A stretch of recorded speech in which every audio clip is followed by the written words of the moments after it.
So look, this is the great temptation of the 21st century, but I'm reminded of the saying by Socrates, the great philosopher, who said, "An unexamined life is not worth living."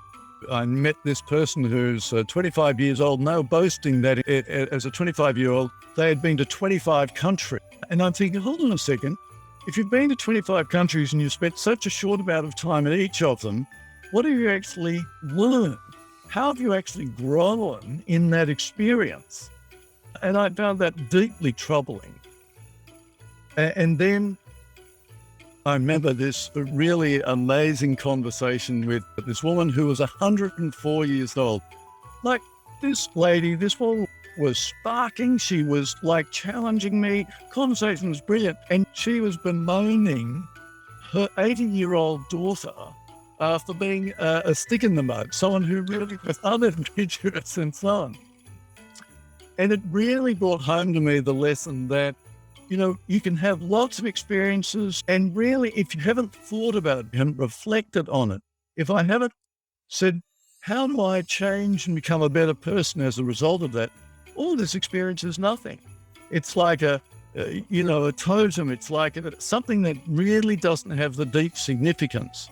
You know, I've had conversations with 20-year-olds who have been profound and thoughtful and reflective, deep insight, and conversations with 80-year-olds who've been really shallow and haven't noticed anything in all of their 80 years of experience. And of course, the opposite happens. And modern society, our modern age, really is all about get more experience, get more stuff, do more. We need to stop, think, reflect. And that's the way we actually become a deeper person. So everyone is capable of it. I think some people are probably naturally a bit more introspective and reflecting than others. So my guess is I'm naturally a bit more reflective.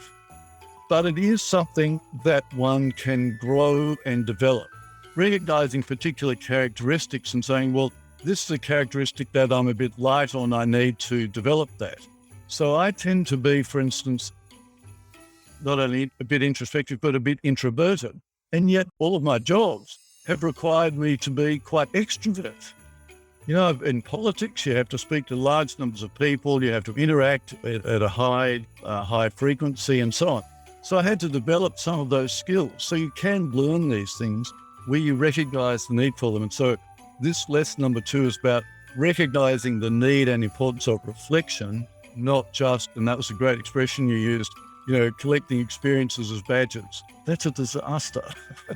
And again, that's where this lesson is really important. So privilege can be a blessing where one reflects on that privilege and uses that privilege for the benefit of other people. It's a curse if the experiences are collected as badges, as you said. If it's for self-indulgence and self-convenience, then it is a curse. And that's the choice that each of us faces, whether we have a privileged background or a less privileged background or an underprivileged background. It's actually, what do we do with what we are given?